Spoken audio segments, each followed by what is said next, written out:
For the purposes of this presentation, we'll be looking at the painting titled Grep, which was painted in February of 2018. The title itself was taken from a Unix operating system command. Unix is basically an early operating system which was developed at Bell Labs. It was later given to a bunch of universities and companies which then could write programs for it to do a variety of things. The term grep basically means to search, and in this case I found it to be an apt name due to the fact that it's also similar to the word grip and grasp. Looking into the etymology of the word, it comes from graspin, which meant to touch. Other variations of this would be grasp and grope.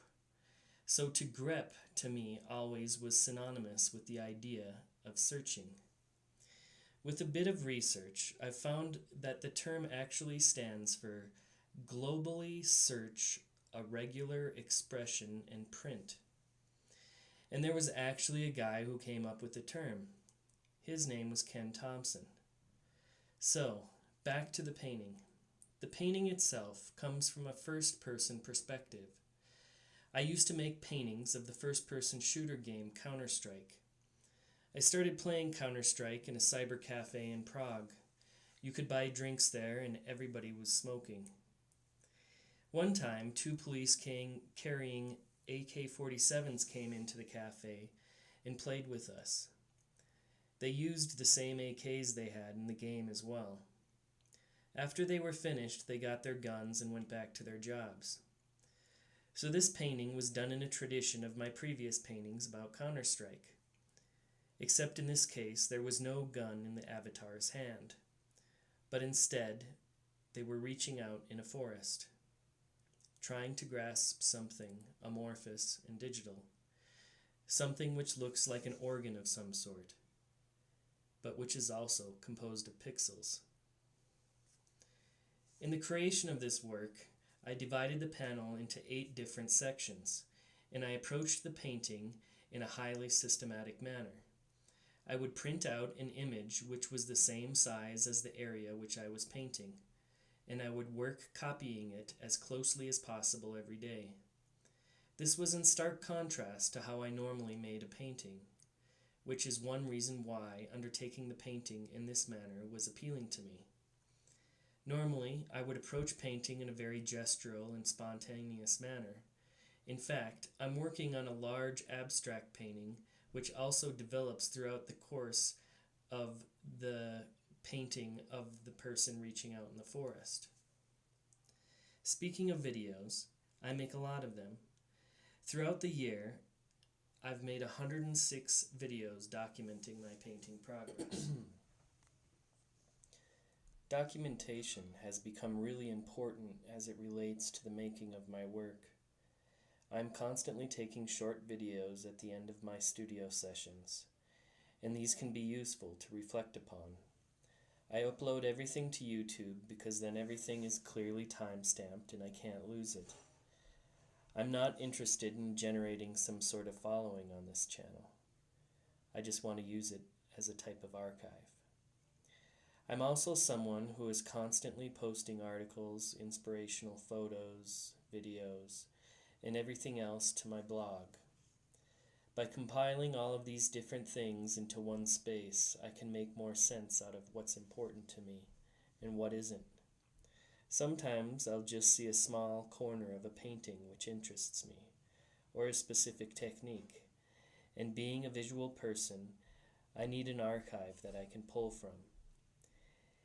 In the case of this painting in question, I just used 2 photos, one of a deciduous forest, and the other of my hands reaching out, first-person shooter style. In this respect, I guess it's the first of this series of works where I used my real hands as opposed to those from Counter-Strike. I wanted to see what a first-person shooter game would look like when the character wasn't carrying a weapon, but rather searching in the forest. It was more akin to a snapshot of a simulation of reality, rather than a game where you had to shoot anything.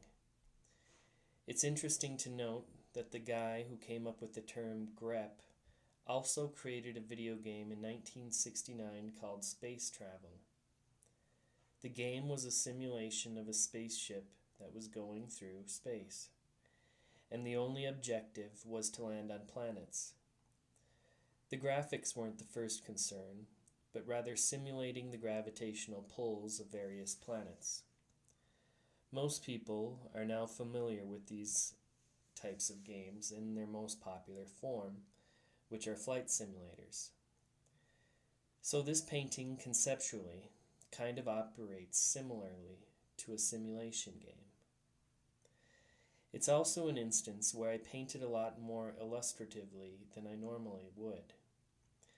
I was always cautioned against being illustrative while I was at the Lime Academy.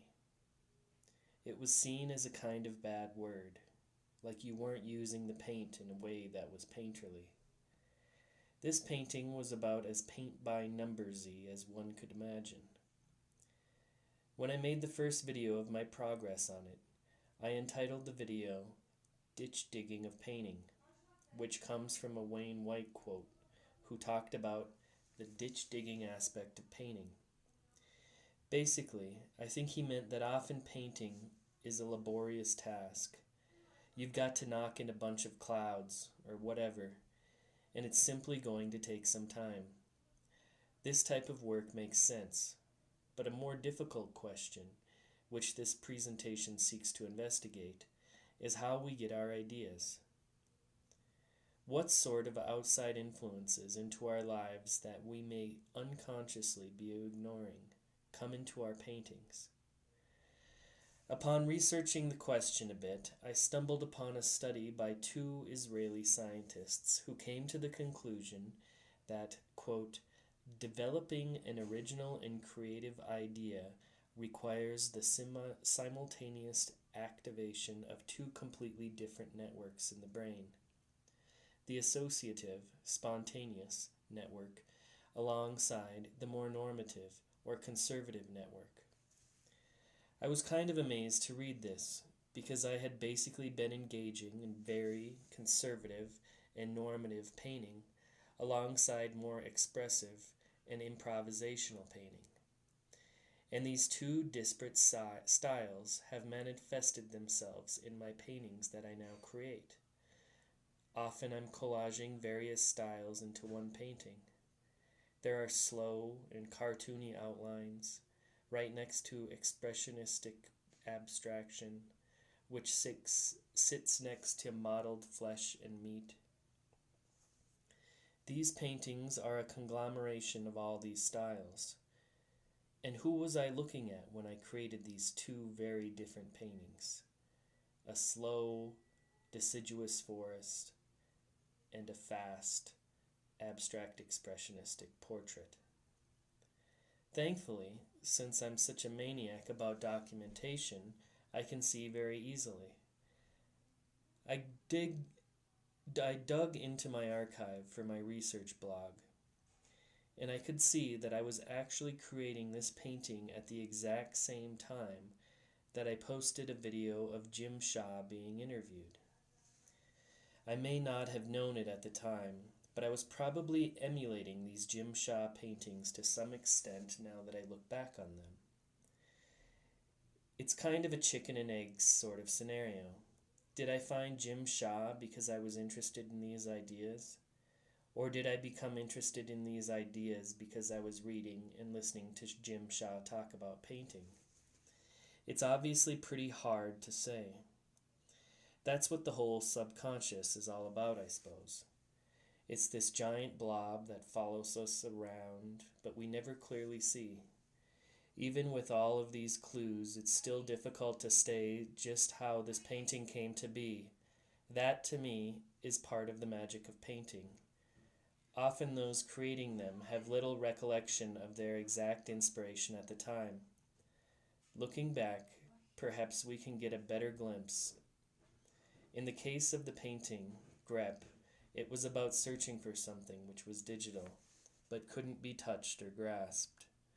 The person in that painting inhabits a world similar to that of any sort of creative. It's a space where we are constantly searching for meaning, for some sort of logical explanation to things.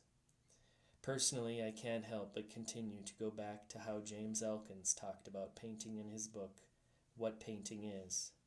The book postulates that painting is an act similar to alchemy, where the participant isn't fully aware of the outcome, but continues trying endlessly anyway. Alchemists create, and many were aware that there was no chance they were going to make gold, but they continued to search for other answers by being involved in the pursuit. We're constantly grasping for meaning, without needing a definite answer. Perhaps this search is more important than the final result.